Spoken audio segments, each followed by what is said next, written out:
Playing Possum Podcast. Playing Possum Podcast. Playing Possum Podcast. Playing Possum Podcast. Playing Possum Podcast. Playing Possum Podcast. Well, we have Anne Magratten on the podcast. We're very excited. Maybe I'll let Casey, because Casey brought Anne into our lives, and then maybe Anne, would you be willing to also introduce yourself after Casey introduces you? Yes, thanks for joining us, Anne. So for the listeners, Anne is a art instructor at Lynn Benton Community College and a studio artist in her own right. And I've known Anne because she's been my instructor several times, and maybe most recently, my instructor in my figure drawing class that I've been talking about on the show a little bit. Yeah, so could you tell us a little bit about the work that you do, Anne? Yeah.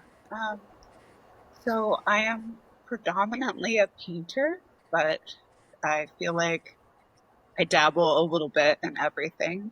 And so I also really enjoy working in ceramics and have had a real crush on photography and sculpture as well. So I work out of my home, and I have for a number of years. I got my MFA at the University of Oregon, and my most recent artist residency was in Antigua, Guatemala, which was an awesome experience. I'm realizing now that this is like a professional practice, and I should have had more to say about like my subject matter, but no. What what do you do for fun when you're not painting? Like, do you have sort of a non-professional creative outlet? I hike a lot, so outside time is huge for me, although I do actually consider that to be like part of my creative practice in some ways. And then I feel like I'm really bad because people are always like, what other hobbies do you have? And I'm like, putting makeup on men who are willing, like it's just like very, like, they're not actual hobbies, like other people are like, I golf. And I'm just like, I'm really art centric. So that's, and gay. Yeah. I was like so excited by the Pride episode. And I am like a little bit low key haunted by that moment where Jamie talks about his teacher being like, are you gay? Like, about that. Because as an art instructor, I was like listening, and I was like, this is gonna go one of two ways. Like it's gonna something where Jamie's like, no, I'm my gayest best self. Or it's like feels like it puts you in some sort of a box. And for any of my former students who are listening, if I've ever told you anything that feels like it put you in a box, I just hope that you will let go of whatever that is and be like, hopefully you think I was well-intentioned and wrong, But it's funny because that for me was the tie-in to what if it's okay with you all, like I wanted to tell you two stories kind of right off the bat, because Casey had mentioned talking about the distinction between art and craft. And so I started at a community college, and I took ceramics there. And I had an incredible experience where they really taught rowing on the wheel and hand building, like kind of laterally. They were both really well acknowledged. And then I transferred to a women's college called Mills, where I became a phenomenal lesbian. So we have to credit them with that. And there I took another ceramics class, additional ceramics classes. And it was really an interesting experience because they had two wheels, and they were like in the corner, and they were dusty. And they were like, we are not teaching you anything about the wheel, because we are hand building, because we are making art, and art is not functional. And if you're making pots, that's a craft. And so I'm there just sort of like, oh, because I'm at this like totally fancy college where it's like supposed to be like grounded in a feminist outlook. And I'm like, this seems wrong, but again, like, so that was one kind of introduction in my own education to the cleaving between art and craft.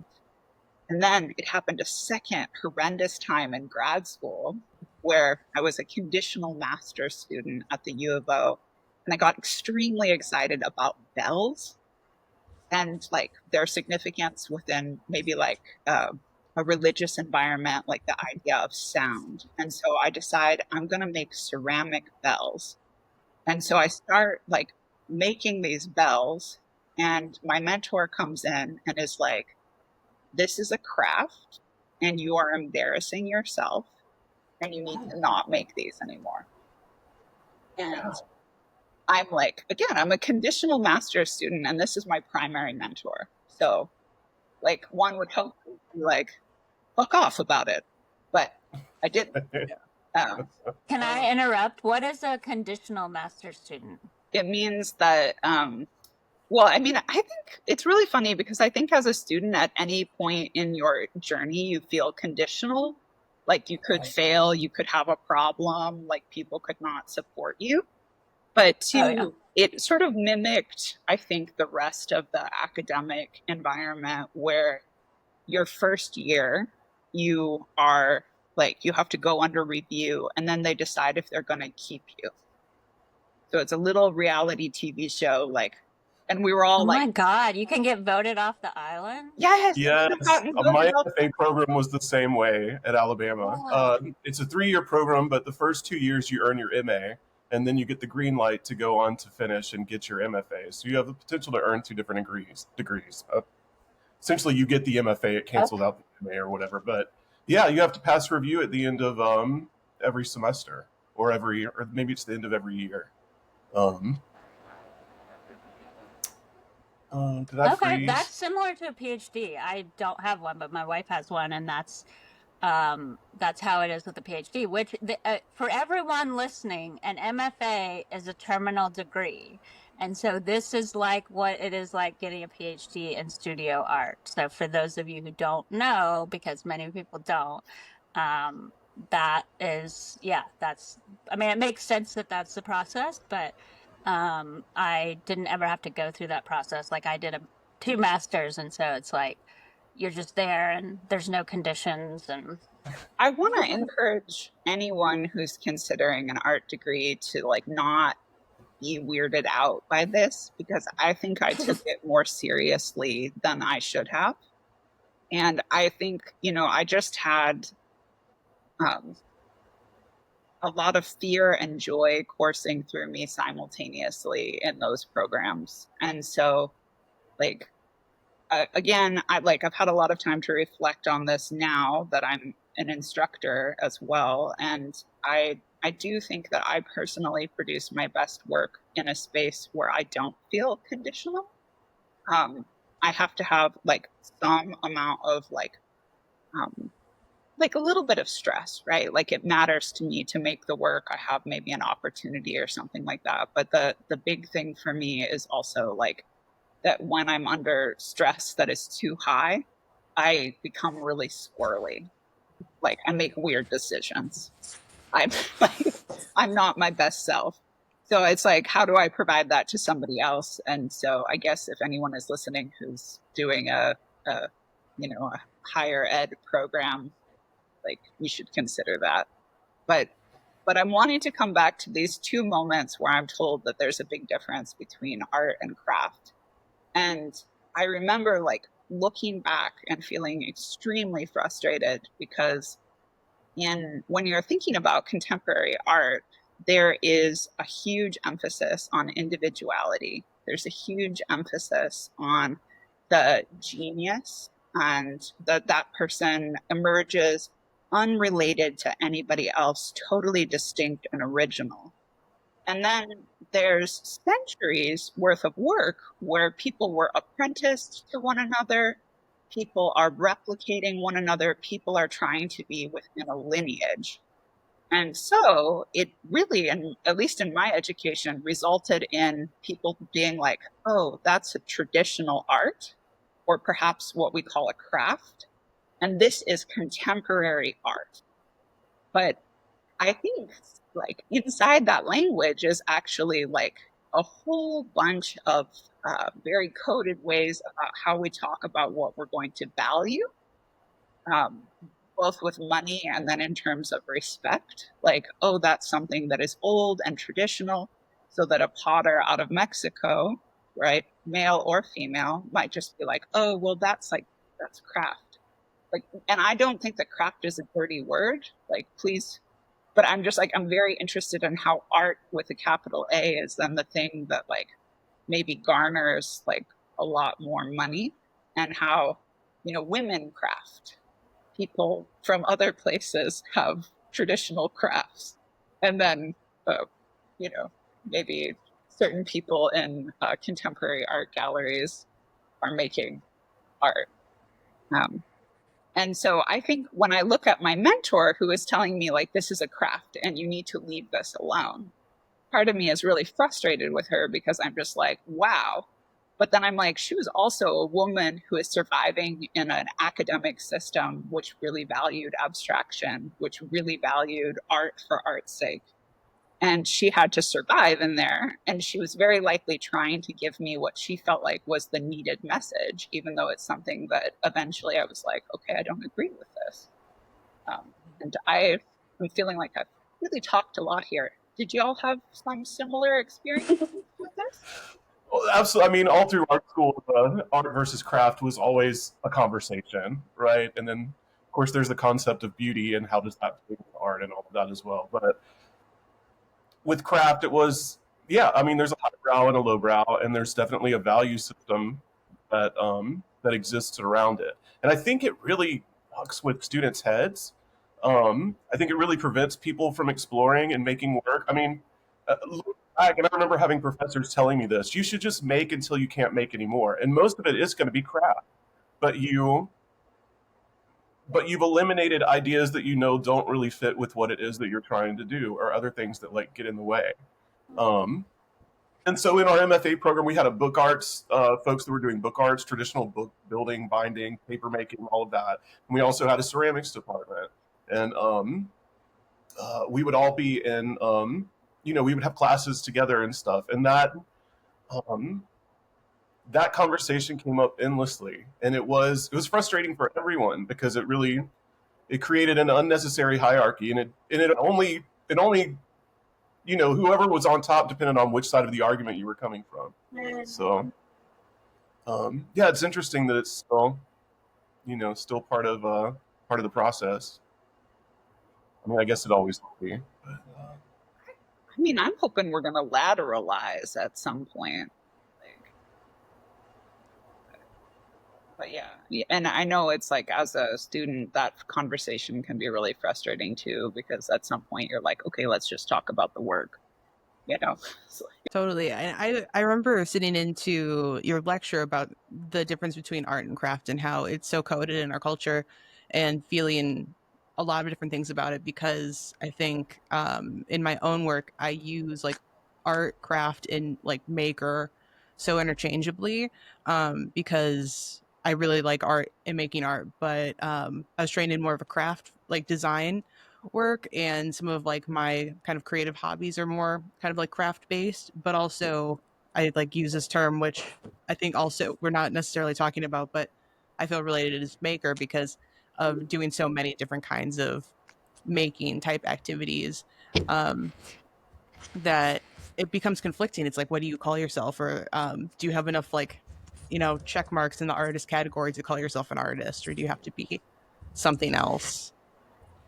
Well, maker, I think, is a really sexy word. Like, you go from something where I think because of its flexibility, like for me, maker is the they them of the art world. Where you're like, what do you do? And it applies a certain like fluidity, or maybe the ability to do different things. Yeah, it puts a lot fewer parameters on things, which is, I think, helpful because sometimes I don't know about anyone else's practice, but I feel like it changes with the seasons for me. Yeah, I'm still trying to figure out what kind of artist I am. Like, I think it doesn't. Ooh, that's my lasagna. I'll be right back. What time zone? So, Anne, it looks like you had actually ended up getting back into ceramics because you just posted yesterday. This is like the beginning of August for our listeners.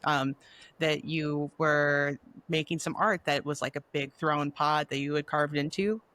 So you're still making ceramics. Yeah, and actually, I hand built that pot. Oh, really? Yeah, and it's a big deal for me because of the fact that it looks like, I mean, not that it looks a big deal that it looks like a wheel-based form, but it's just like studying with other people in the ceramic studio, I've realized that you don't always need a wheel. Mm-hmm. And so, and yeah, I'm back in there, and I want to say, like, I hope I never lost faith in making ceramics, but I definitely, that and like figurative art, I think I backburnered a little bit during my time in my MFA because I just was like, wanted to do what I wanted to do without facing a lot of opposition about it. And I don't know what that says about me. I don't know if that's just like a little bit of like avoidance, but I'm just like, I just waited. So Yeah. I mean, I think sometimes that the pushback can really suck the air out of the room, when it comes to a specific thing you're trying to do. So it's like, I don't know. I feel like when I come across those things, it kind of gives me the ick a little bit where I'm like, you know what, never mind. It doesn't feel so worth it or in the moment or until it feels like a little less hostile. it's just so interesting because some people really thrive with a like fuck off energy where they're like, and then I was emboldened, and that tended not to be my thing. Um, Oh, I'm sorry. more like, I'm just laughing. oh, please. No, just that. And then I was emboldened is just very, yeah. I think, but don't you think that that's hard as a queer person who's been taught that what they're doing, just what they are at their core is wrong? And so then when you tell someone, I'm like, this is, I just think, so I remember like I was so into photography in high school and I loved my photography teacher. And then I went and tried to take a photography class in college and it was like art school. And I had never, like, I got very tracked into math and science and Jamie got very tracked into art. And, so Jamie was always experiencing these, sort of critiques and these things like this where people are like, oh, I don't like what you did or whatever. And I was like so into this photograph I had taken.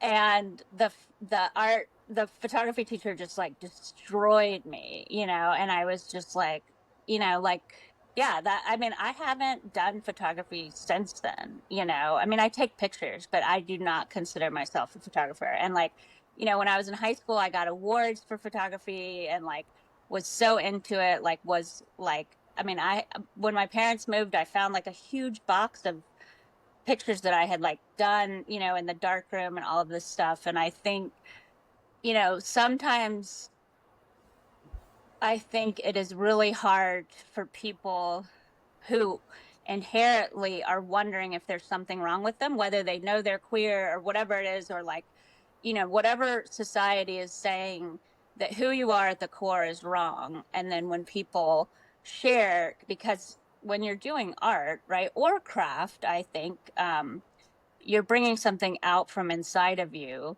and you're saying this is me, like this is the expression of me, more or less. And then someone's like, no, that's wrong for this and this because you aren't doing it the way I think you should be doing it, because these are the rules that we have applied to art or craft.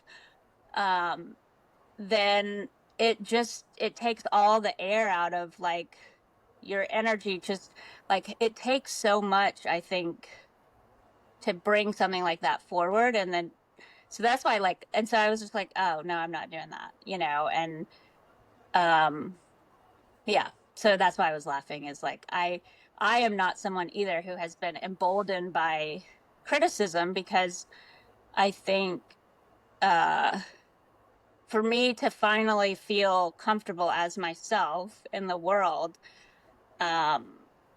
like it, I don't know how to explain it, but like there's so much criticism just from society. And so it's like, I need a lot more validation than feedback on my work, I think, personally. So, yeah. Listening to you say that, it brings up for me that I definitely do not want, as an instructor, to act as a gatekeeper. Like, I don't want to close down anything that is bringing somebody like joy. And when Jamie had said the sentence about like, just make it all, like, I did encounter a really great teacher who was saying that to me, and they were like, it doesn't matter if it's good or bad, just keep making it, because you're going to have to do that. And that's going to like help you to move forward artistically, is not like the stopping. And then my other question for you is, when you found that box of film photography at your parents' house, did you find your validity? Like, because sometimes that happens to me where I look back at something and I'm like, startlingly valid, even though I was a baby. Did that happen for you at all? You know, I like, it was a very emotional time. Like, my parents were moving out of the house that they had lived in for 47 years. So like, there was all this stuff that I needed to go through, and I was like, no, like, you need to just move it to Oregon. And so I haven't really looked through it. But I did find this like dope picture that I made, that I had gotten up on the roof of our house to take a picture of my dad. And then I like, Photoshop was not a thing. So I somehow photoshopped, or like made it so he was in the mouth of this hippo. It was like so good though. I was like, how did I even like technically do that? You know, like, cause that, like, I didn't do it on a computer. But that was such a great time in our lives because we had just gotten licenses and we had to, for school, go out and photograph. And I think you learn a lot about yourself through the viewfinder, and especially back then when it was all done by hand and done in a dark room. You know, there's so much process involved, and then you have that like element of discovery of like, oh, what I capture, what I get. You're an excellent photographer. Probably still. Yeah, I think we should do like a sharing session with some of Kat's photography at some point soon. unboxing. Yeah. This is making me uncomfortable. Sorry. Yeah, but yeah, I think there are, well, like when I hear you talking about too, like art versus craft, because I am very much like, my path has been very much the opposite, where I came into my creativity more as an adult through craft, and have like been moving my way towards art, like what you were saying about eventually we're going to lateralize it. And I think that has been something I have encountered the opposite of, like, when I'm in craft, people are like, they're like, I want to make something that's functional. You know, I want to make like people will come in and think that I'm going to like really connect with them when they're like, oh, I only make functional things. And I'm like, you must not have looked at my work, because like, you know, like I mean, I think you can do both. Like, that's the thing that I think is so cool about having a craft background, is I get to make something that's really beautiful and functional, you know. And but I think yeah, there's this sort of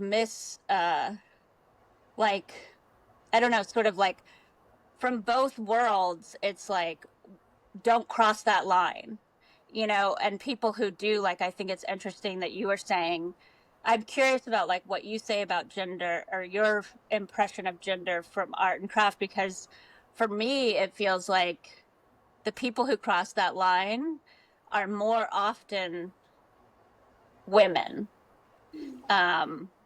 You know, and it sounded like, from what Casey was mentioning to me, is like that almost you have sort of the opposite experience or something like that. I don't know. I'm curious, because like, I think there is this, and that's not entirely true. There's a lot of men making really amazing studio furniture that crosses that line. Like Robel Awake is one that kind of comes to mind, that's doing these amazing chairs that really sort of blend both art and craft. And but yeah, I'm curious about that, of like what your view coming from the art world of like the gendering of art and craft is. Well, I think if it appears like more women are crossing the line, I would say that I think that that's actually a reflection on the like rigidity of the space that we've been allowed.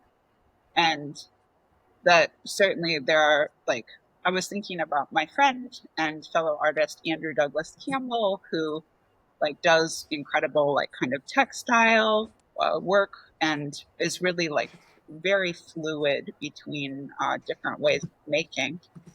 But, you know, we talk about how like, you know, just the sort of relationship that he has with thread and cloth is like somehow transgressive because we're like, men aren't supposed to sew. You know, like it's just like these absurd, weird things that like on a conscious level, we're like, oh no, that's not true. But there's this sort of lingering, like, for example, I begged my parents, I was like, please let me take wood shop. And they were like, oh no, sweetheart, if something happens to your face, you won't be able to find a husband. Oh my. Yeah, and you know, like, and they were so well intentioned. They really wanted me to have my pick of the men, and I just want a beautiful masculine lesbian for a wife, you know. But I couldn't say that, and I wanted to be like, I think I'd look cool with, you know, like, but like, you know, not to discount the difficulty of if I had been somehow injured, but it was like this whole narrative about how I was a lady and I'd hurt myself, you know. So it was, you know, cut to me in grad school, like using a saw for the first time. Like I'm sweating, but I'm also just like more empowered than I've ever been. And like, I think other people were just like, what is she doing over there? And I was like, you know, fixing the imbalance in my life, you know, like, so. Well, and I feel like more than anything, art school shops are the most scary places. Not to discount, I know that there are spaces that are very safe, but I have been in some art school shops and I'm like, I want you to have a little bit more equipment to do the things that you guys are doing. Like, because they're so underfunded. And so then people are trying to do things that you don't even have the tooling for. And so, yeah, but, so that's funny. It's ironic that your parents are like, don't get injured, go do art, and you're going to end up doing like using crazy tools to make sculpture. I mean, it's like, to me, it's really sad though, because I think, you know, I might have gone in like knowing how to make my own stretcher bars, or like, who knows what I might have created. I might have gone on a completely different path. So, and that I would just say, if to anybody who feels like they would like to do something, but there's something about their identity that seems prohibitive, I would be like, go ahead, you know, like, but it's weird. It's weird to deal with these sort of vestigial notions of like what I'm supposed to be doing versus what I would like to be doing. Totally. I think the textile piece was really interesting because if you look at like fashion, there's men that are putting their name on brands of clothing, which is just a functional version of textiles. But then we're like, oh, but you can't actually like have a hand creating the fabric. You know, you're only able to shape it and tell us how to wear it. Yeah, and like, since we've brought up fashion, and so now I think inherently we're also talking a little bit about money. Like there is still this really like unfortunate gap, like when we're looking at, and again, like you're saying, like a dismissiveness about who is actually touching or fabricating the thing, which I think, you know, ties into the idea that I can be the person with the idea, and that idea is more valuable than what somebody is actually physically doing with their hands. And I mean, for me, like, I'm like, okay, you can have an idea and you can have it fabricated and that's your work, but also like, please do not be dismissive of the kind of skill and passion and soul that you have to be able to actually physically make the thing. I have a question for you about this, because this is something that has always been really hard for me as someone who's worked in the trades. And I will like, like I remember being in New York and seeing who's the balloon animal guy? Jeff Koons. Jeff Koons? Yeah. So I'm not a fan of him personally, and I'm sorry if anyone is, but I was looking at the craft of how people did that, and like I was just like, I could not believe, like, because I had just spent time in furniture school and apprenticed, and like, I was like, where are the people's names that built this? Like, I was like, the skill of like how to make a fucking balloon animal out of metal. Like, I was like, no way. Like, I want to know the name of the person who did this. Like, I don't care about this guy whose idea it was. Cause like, and maybe I don't know the story of this guy, but maybe he started and he developed the technique and he trained all these people. I doubt it. So that's why, like, I just sort of made an assumption, but like that was like, it was so astonishing to me that the people's names were not included that made these incredible, like that, like, yeah. So I don't know. I'm curious about that piece of like, why aren't those people's names included? Like, even in a small like plaque somewhere of like, like it's like they're erased from. Their names are on a list somewhere of people that were part of his workshop in the year so and so and so and so. And like, if there's if any of his pieces are attributed to them, it's probably only within the window of which they apprenticed under him, perhaps. And it's not him alone. I mean, that is kind of a common. I don't know. Some of the superstars that you hear about and see about and read about, they often have workshops of people that are doing a lot of the work behind the scenes. And it's like Anna said, I mean, it's where is the inherent value? Is it in the idea or is it in the actual physicality of production? That goes way back. Yeah. Well, and I think that's where like the hierarchy, like when you were saying like laterally moving is like, to me, I've never been super hierarchical. And so that's why I was like, who's this guy, when that like the amount of work that has happened can't happen in a lifetime for one person to make it. And so it's not just them, right? Like whether or not that's what they want you to think or not, but it's like and I get that like there's recognition in name and all of that, like I understand that, but I think like I went to the Chihuly Museum in Seattle, and I thought what was really cool about that, because Chihuly actually had an injury and was not able to make his work, and like had to like, but like they had his drawings, of like this was the idea, and then they had that next to the piece, and like they also had like a glass demonstration of people, and they talked about how they train people, and like it was this really full picture of the art and the craft together. And like that was like, I could have spent 5 days in there. Like it was so cool to experience both, because they valued the drawing and the idea, and they valued the work, like it was like this sort of so I thought that was just really cool. And I don't know, yeah, it was interesting. So I think it's really fascinating because you saw through that like immediately, in the sense where I have always been somebody who wanted to believe a little bit more in like the genius, like the person who's doing the thing that seems impossible.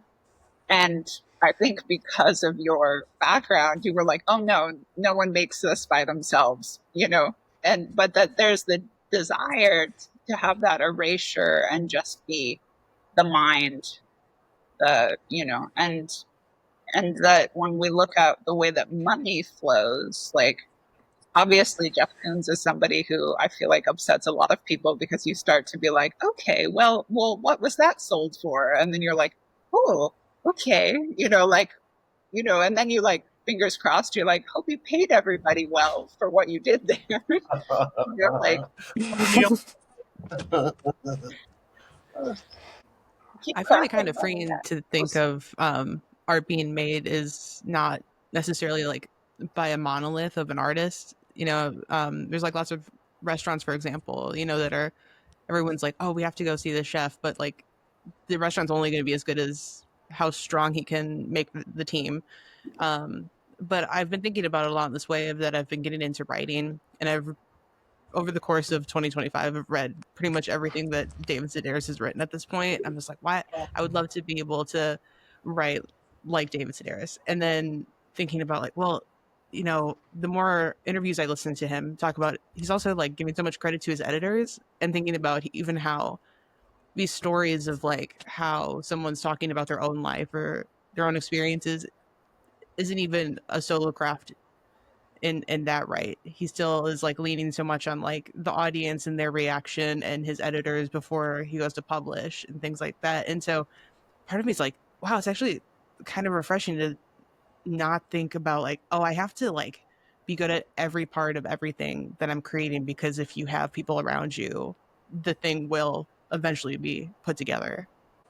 Gosh, I hadn't thought of his work as being collaborative, but yeah, I guess naturally there are a number of people involved in getting that out. So I love him. Me Talk Pretty One Day was a life changer for me. Totally. I just finished that like 2 days ago for the second time, actually. Me Talk Pretty One Day. Oh man, he's so fun. Yeah, he's wonderful. Brings up for me the idea of like who we trust though for that part of the process. Like I now assume that like Jamie and Kat probably had many exchanges over the course of your life about like being able to show each other things and get feedback. But I'm curious about all of you, if you have like a group of people where you just know like this is going to help me to strengthen what I'm doing.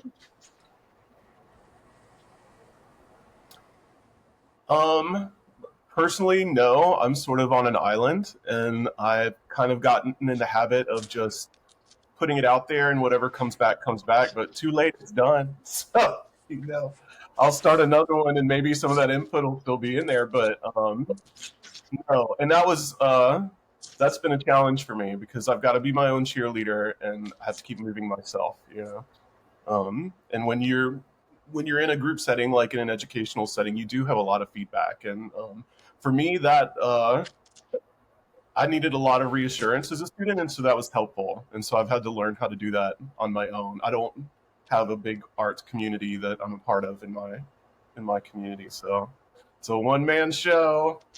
How about y'all? I guess Catherine, you're in a workshop. Casey, you're headed back to school.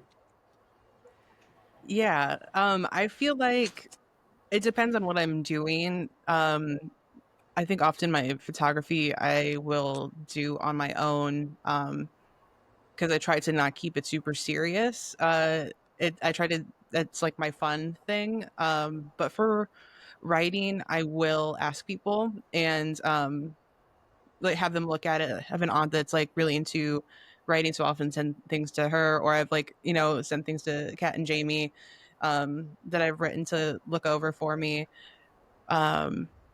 And then I think everything else is just kind of like whoever is nearest, or that like I'm in the middle of a conversation with. I'll just be like, so what do you think of this? And try to get some feedback. Yeah, so it's a little bit freeform. I don't know if I have like a definite, like I go to like this set of people every time I need some feedback.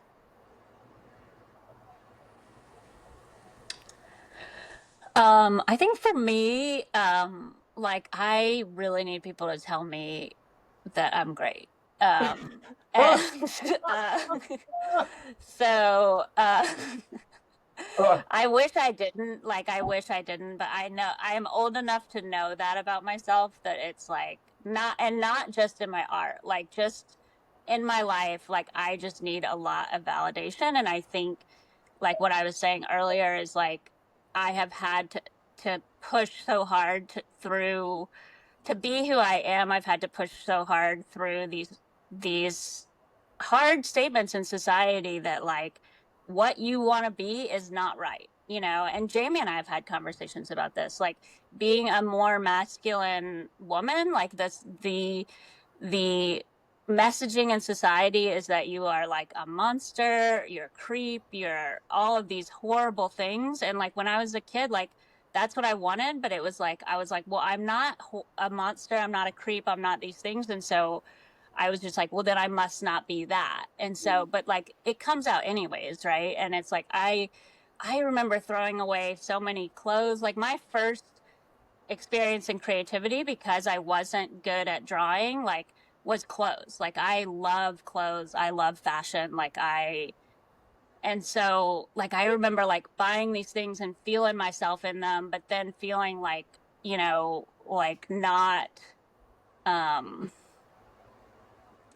yeah, it wasn't the right thing to wear, or maybe getting feedback that, even I went to this very Christian private school for the last 3 years, and the dean of girls, we had a dress code, and she didn't like what I wore, but it wasn't actually against the dress code. And so she would call my mom to try to convince my mom to change what I was wearing. And so even my mom threw away some of my clothes, which she feels so bad about now. But so I think because I got so much messaging that what you are, what you want to be, and same for woodworking, same for whitewater kayaking, all of these things that I did, it was even I played goalie as in soccer through college, and I'm pretty small in stature. I may look big and I may have big dick energy, but I'm actually pretty small, for those of you listening. But it's all of those things, it's those moments, and it's I have been lucky enough to push through those and do it anyways. It's funny because I was laughing about the emboldened thing, but I think in some ways I do get energy from that, because I remember a soccer coach being oh, you can't play Division I soccer, and I was watch me, and I went and got myself recruited by a Division I school. I didn't end up going there, but it's these moments where it's people are you can't do that, or people are you can't do woodworking, or whatever it is. And I think I am now at this point in my career, so I don't even know what I'm talking about, but I just had my first queer woodworking class at the shop, and I feel where we are in our careers is we have had to push through enough. And I think people behind us also, right, it's I feel I'm at this point in my life where it's okay, now I can try to make safe space for people who for whatever reason aren't going to walk through that door and just take a woodworking class. They want to take a queer woodworking class, or they want to take a woodworking class that's taught by a queer person or a female bodied person, or whatever it is. And I think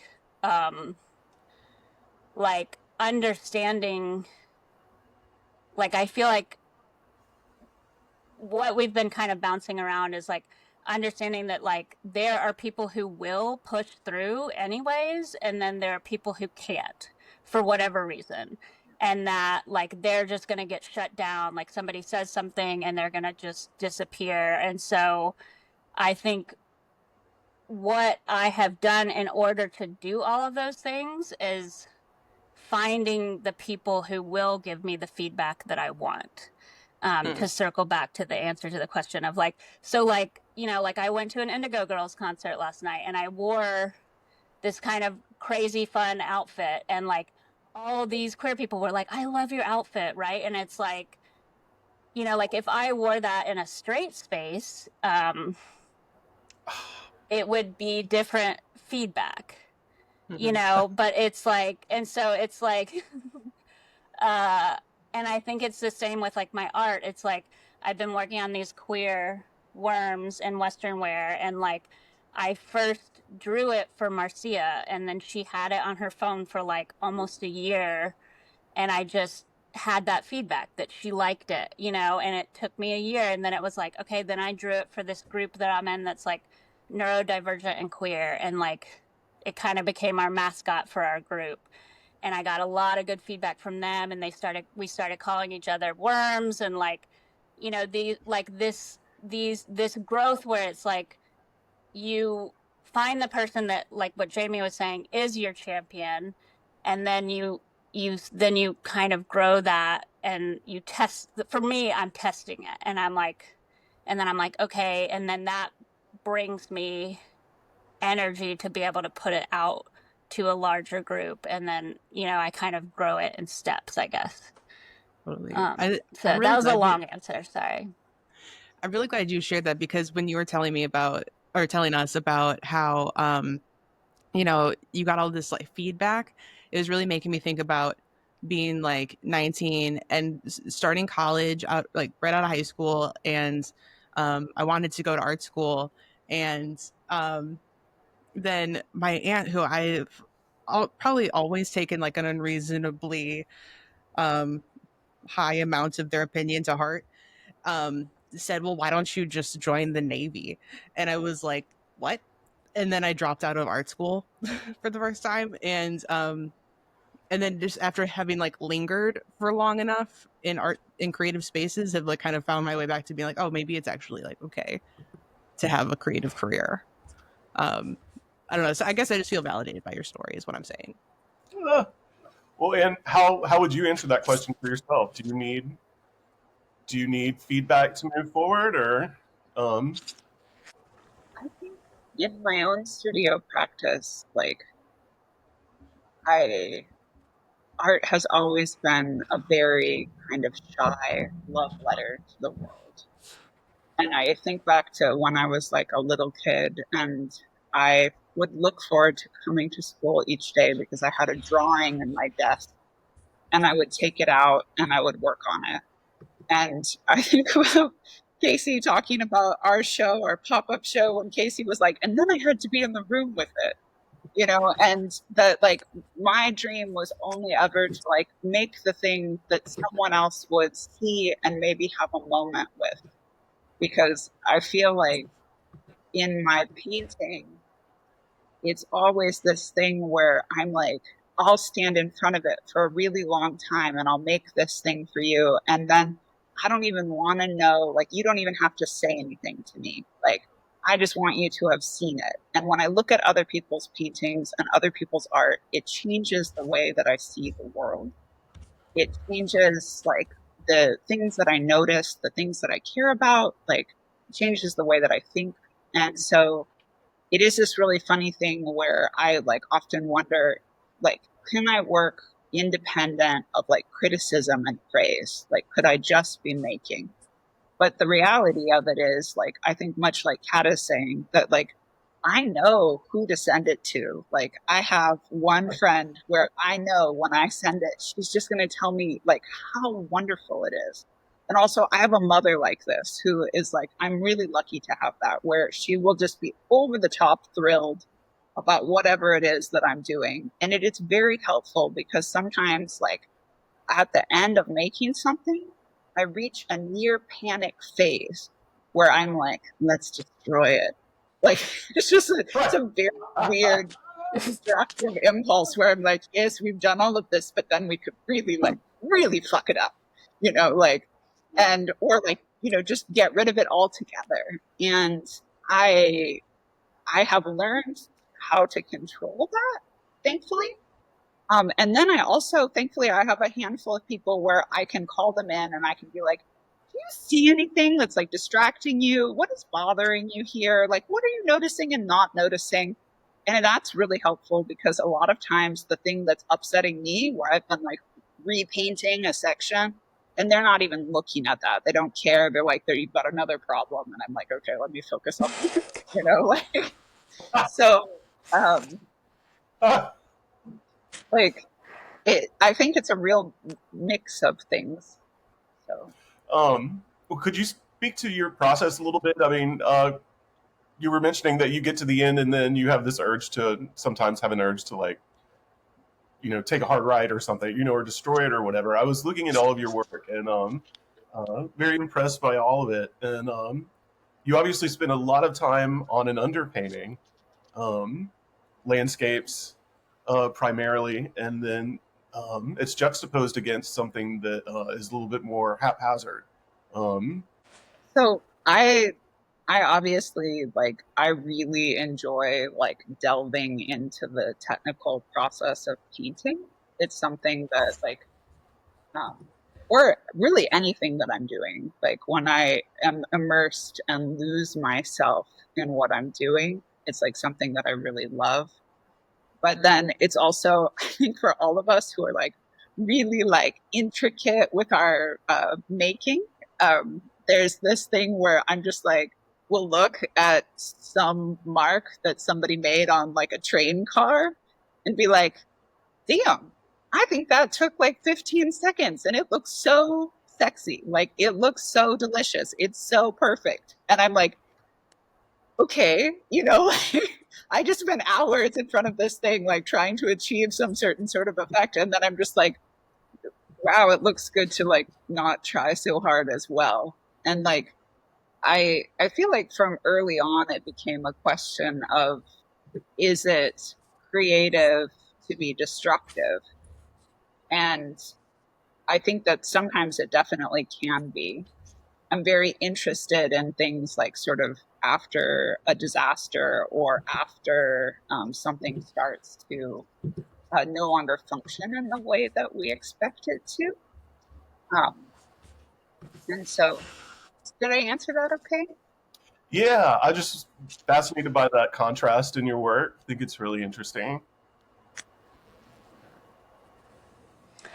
I feel the same of I think it's so interesting to hear you say that impulse, talk about that impulse to destroy it. And I think the way I kind of describe my experience of, I think maybe that same moment is I I hate the project. I hate it. I hate the idea. I'm like, this is the fucking worst idea anyone has had. And I know in that moment, if then with experience, right? I now know that that's the moment to push past.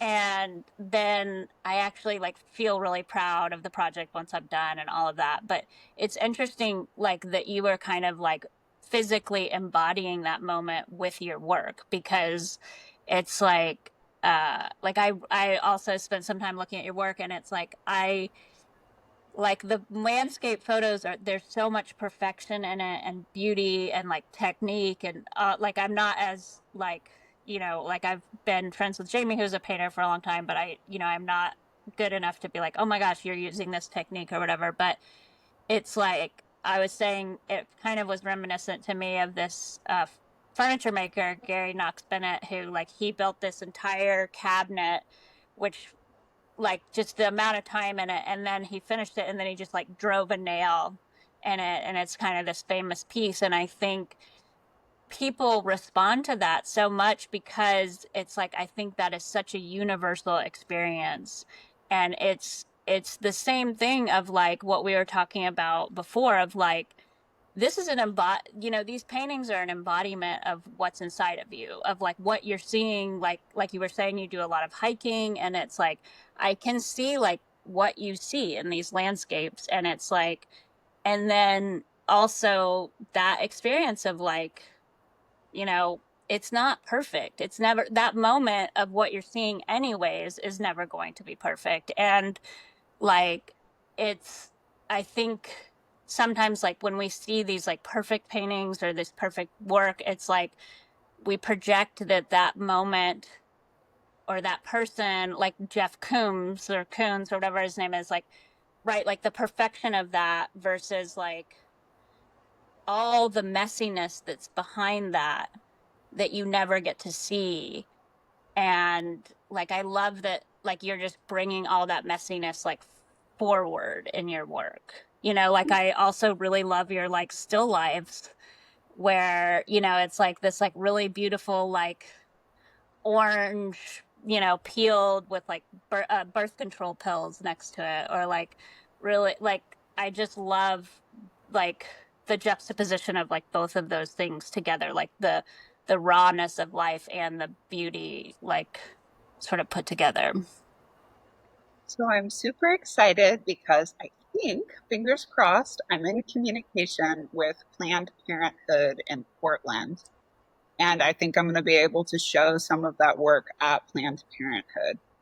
And my goal with those still life paintings was to paint them in a way that my grandmother, who is also a painter, would be like, my, what fine technique. But then it'd be like, where, oh, and I made the first one while I was on a residency, the Kingsbury Garden residency in Canada. And it was the first artist residency I had ever been on. And the whole time I was there, I felt like a terrible imposter. Like I kept thinking someone was going to tell me that I had been like invited by mistake.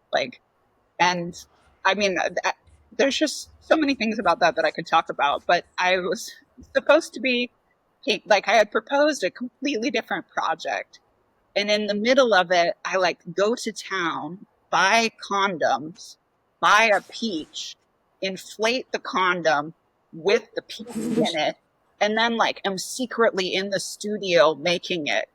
Just like, oh my God, you know what I mean? Because I don't know if anyone like I was just like, yes, I'm painting like these historic California buildings that were used as a mental health facility. And I think that work was interesting, but like some part of me was just like really like we're going to put something feminine in a masculine space. And now we're going to like make that. So like, I do feel like I was really squirrely there. Like I hit it almost to the end, like these paintings that I started making. And then this group of ladies came in and they were like, show us the other ones. And I was like, I don't want to. And they were like, take them out. And I was like, okay. And then they were like, it was really good for me because I like, I don't know, I was just like, we're going to hide these. And they were just like, no, these are really cool. Like, and I was like, okay, I can keep going, but it's, I always wish that I was like, just persistently confident. But I think it's one of those things where sometimes, like, I don't know what the message is for me. I always feel like I should just be asking people, like, please just show it to me. Please just show me your work. You know what I mean? Because I was like, no, we're going to keep these somewhere else. Like, did you go into the store looking for condoms in a peach, or was that just what happened to end up in your basket by the time you left? No, I kept on having this problem where I could see a peach inside of a condom, and I was just like, this is going to be like the Immaculate Conception. Like, it's going to be like glowing, and I was like, and I think in painting, like, to talk about this is perfect to talk about with Jamie, because I spent a long time looking at your punch bowl.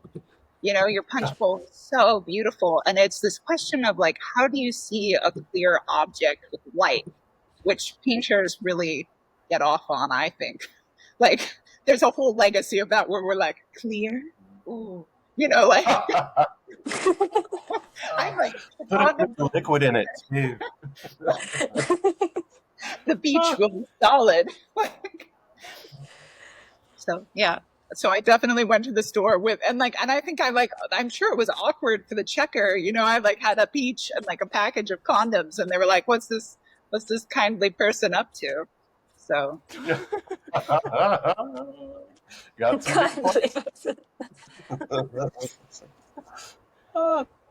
do you have a number of side projects that you do? Does you work more? Do you stay? Yeah, so you work in kind of tangentially. You have a lot of things going on at once.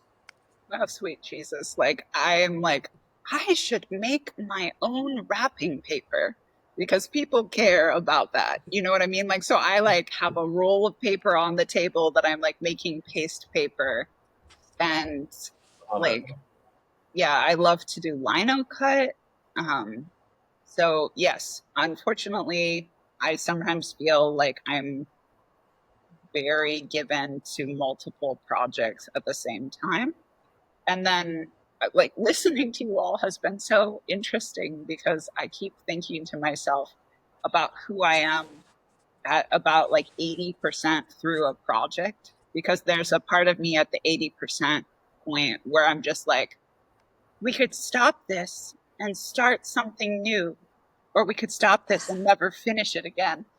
And I'm like, really at this point in my life, just like, you will not have walked 80% of the way to a destination and turn around and go somewhere else. I'm like, you will, Anne, go the last 20 or 10 or 5 or whatever that is, because it's like the weirdest thing. Like, I will have spent 1 bazillion hours on something, and then there will be like an obvious deficit, like some sort of issue. And I'm just like, we could just leave it there. No, finish it. Like, you know, and so like that's like been a real like internal voice thing for me, is like, bring it home, because you already put all this time in it. And I know not everything has to be finished. Like, we should be allowed to like do an about face and be like, we're not doing that. But like, there is something, and I think it's that like inner destructive part of me that's just like, we could stop caring about this now. Your inner saboteur. Yeah, and I think everybody has one. Do you know what I mean? Where it's just absolutely. Yeah, absolutely. Yeah. I was terrible at that as a student. Like the advice to make as much as you can when you can, because you've got the time to do it. I sidestepped a lot of hurdles and, you know, prevented a lot of discovery, because I would bail on something at 80% and be like, there's no way I can get it to where I wanted it to go when I started, and blah, blah, blah, you know, whatever the excuse was. I thankfully don't do that anymore. Granted, I do have pieces that are in various forms of finish, but yeah, it could be, you know, we can be our own worst enemy. Absolutely. Do you have a stack of stuff that you have bailed on, or, you know, old stuff that you think you'll come back to? Or well, I was interested in that because you were like talking about jumping back into things, but I really had to work with myself, where I was, I think, in a phase where I was like, you'll do it sequentially or you'll not do it at all. And now I have a teal notebook upstairs where I write down what I'm doing with my paintings, so that I don't talk myself out of coming back, because I really love mixing, but I will mix in a way that is so elaborate that then I'm like, if I ever hope to achieve this color again, you would think like I would just be able to do it. And I like, a lot of times I can get close, but we've all had that experience, or maybe we haven't, of being deeply irritated by not being able to re-achieve like the color that I need. So that's like part of the strategy to be able to go back in, because with the other kind of life responsibilities, I'm not able to always paint sequentially. And over the years, like, I've become very interested in sustainable studio practice. And I think that there are a lot of people who think that like, you're an artist if you make something every day. And for a lot of people, that's just not an option. And so to be able to have some grace with yourself, where you develop a kind of flexible working routine that allows you to come back to it, I think is really important. And so, yeah, like, I do have a few things. Like a thing that happens for me is that sometimes I have to paint something repeatedly to be able to achieve what it is that I want. And so I cleaned the studio the other day, and I found 3 drafts of this painting that I have made where I still haven't like gotten it into the hoop. And so it was fantastic though, because I'm like, oh yeah, I should do that right now. So. I love that. That's so great. Hearing you talk about that 80% like was really interesting. I felt very seen, because I am like a hardcore 80%er. But I think it was really interesting also, like, sort of bringing it back to that when you were talking about hiding your paintings that you really wanted to do, I think the work that ends up being the 80% for me is the work I really want to do and the work I want to hide doing. And I think like sort of thinking about that and bringing it back to what we were talking about, like, you know, like as queer people, like we have to hide things, right? Of like, because my college, like my business partner doesn't have this problem. Like it's interesting. Like he can finish things. Like he makes things and completes them. And like, I mean, he has a lot of projects going, but like I watch him work and he can finish things. And I'm like, but you don't get to 80%. And I'm like, I'm watching it and I'm like, why don't you stop at 80%? You know, like, and I haven't had this conversation with him and I should, but I wonder if there is a piece for me of like I'm still hiding that part of me. Like what's coming up for me is like the work I really want to do is like this, like the stuff I do in secret, I don't show anyone. And like, it brings up a lot for me to work on it. It takes a lot of energy for me to get back to it. And like, and anything that stops it, like if somebody says something weird about it, and that's why I do it in secret, if somebody has an opinion about it, I'll be like, this is garbage, you know, and then just put it in the pile of like, you know. So it's just, yeah, that was just really interesting for me to hear. And I think, yeah, like pushing through that, I think like what you're saying is you're basically forcing yourself right now to push through it. And I think that is like a really good practice. There's also a very strange thing that I experience where sometimes in the last 20% of the project, I experience a lot of grief. And I think it's a really weird thing to talk about, but it's like when I start something, the multitude of potential, like all the things I think this thing could be, and then it settles into one thing. And, you know, like, I think now I'm just like, okay, so be kind to yourself. It's one thing and you're going to make another thing like that is going to fill some other part of that need. But sometimes I'm just like, it could have been anything and now it's this. And I swear when I started painting this watermelon, it was the most amazing watermelon. And now I've got a watermelon on a gingham tablecloth. I'm garbage. I can relate. Yeah, it's almost like coming face to face with like your own mediocrity, sort of like. Yes. Yeah. And like, your own limitations and.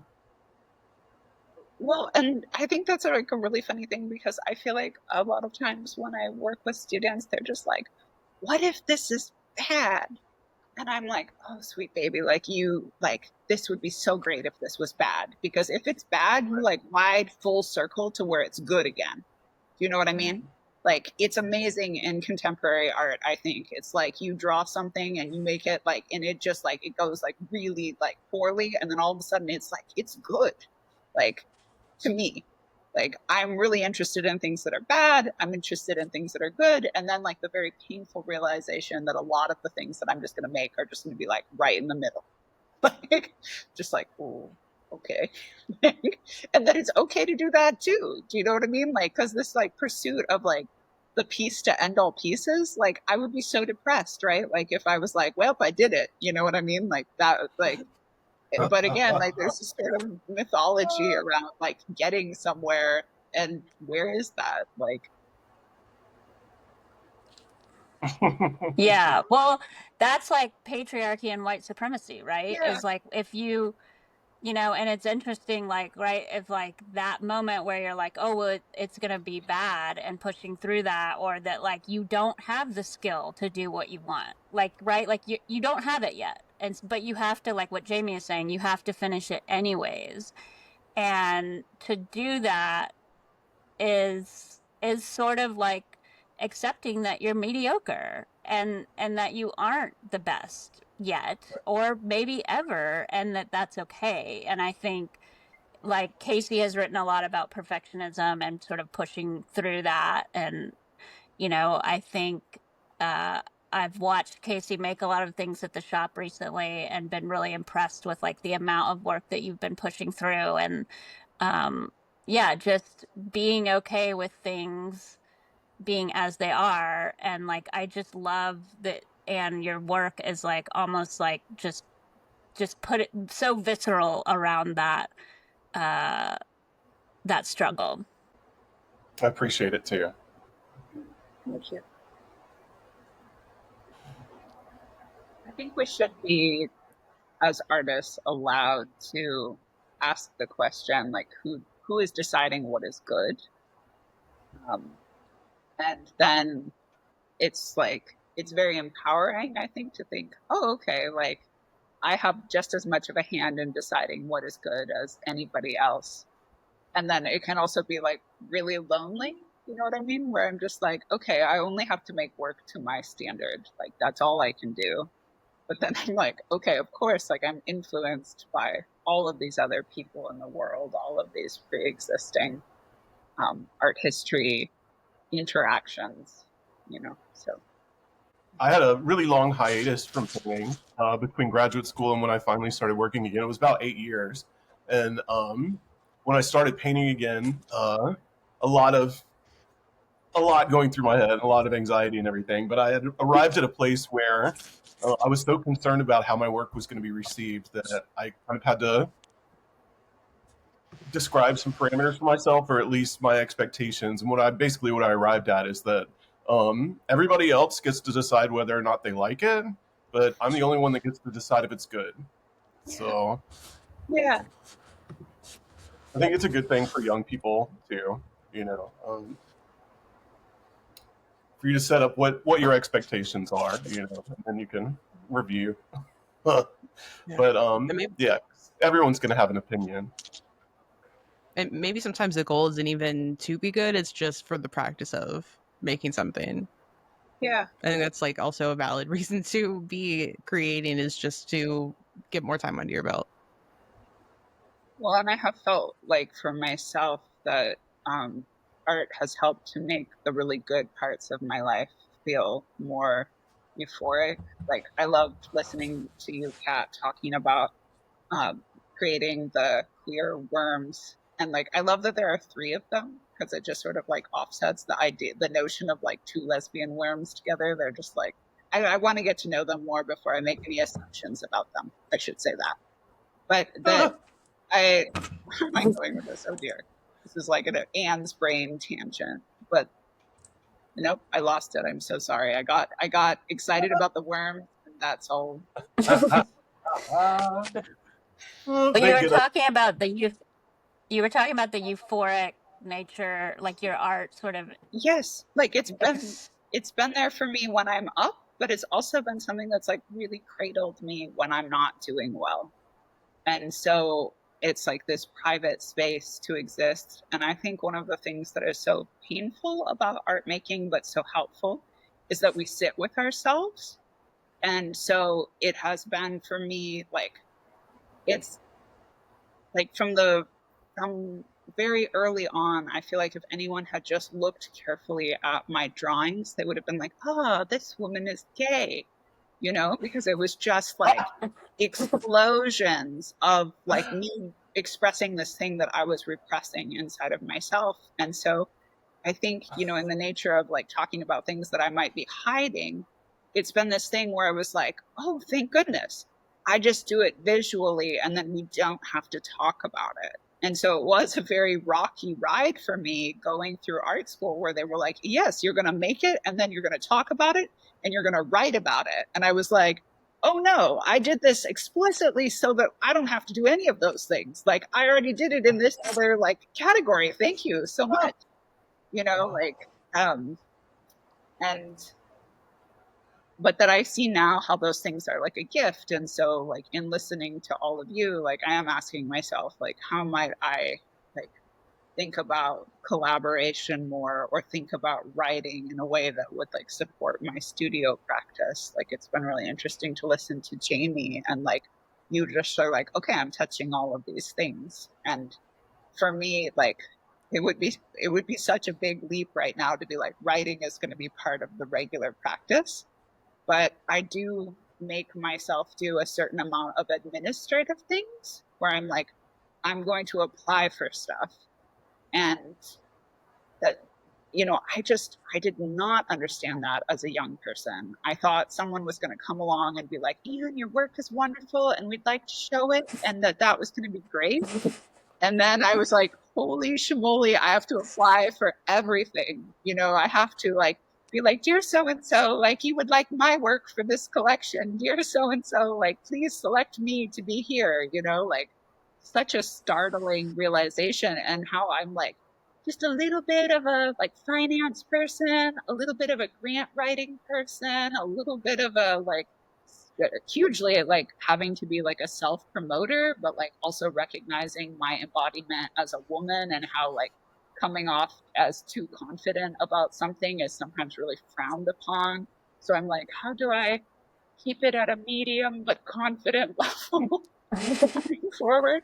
Like, my writing journey has been such a disaster because like I love passive voice, because like I as a person am just like, I am not totally sure about this, and I would like you to know that I know that I'm not totally sure. There's room for growth, but they're like, speak confidently. So it's hard. But you're right, there's so many hats to wear. I mean, name another. It almost makes you want to just be an accountant or something. Because then all you have to do is show up 5 days a week, right? I'm sure there's hard things. Yeah, not to minimize anybody. You're working with numbers. But there are, I mean, from the self-promotion to the constant search for places to put your work. And as an educator, I'm sure that's doubly pushed on you. There's an expectation that faculty is going to do X, Y, Z. And then as an educator as well, you've got your classes and your students. And being an artist is hard.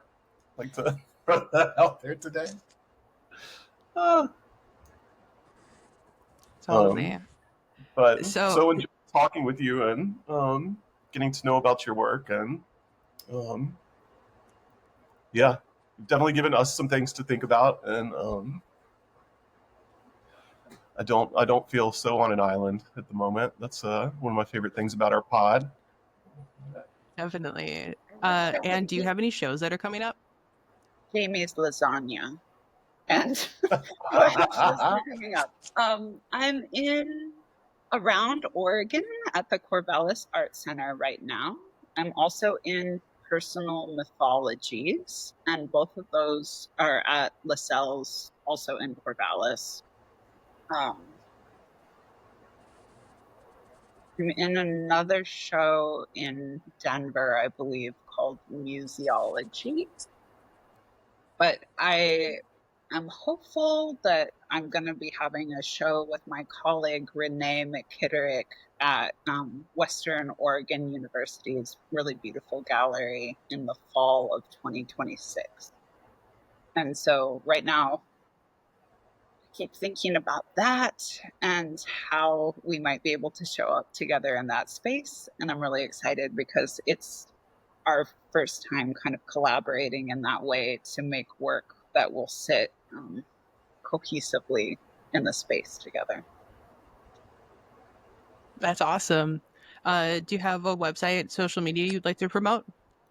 Yes, my website is my first and my last name, Anne Magratten, and so is my Instagram. So, and I understand anyone listening to this might be like, how the hell do you spell Magratten? So, but I think it is written here, so that's good news. Yeah, we can link it in our show notes too. Awesome. Well, we really appreciate your time, and we've had such a great wandering discussion. But we really appreciate your time today and joining us. Thank you. Thank you so much, Anne. Yeah. Thank you so much for having me, and also for creating this beautiful space for dialogue around playing Possum, which I feel like it just gets you at every phase of being an artist. It doesn't matter if you're a student or you've been like working in a professional capacity, or you're somebody who's coming to it from like just more of a joy-based place.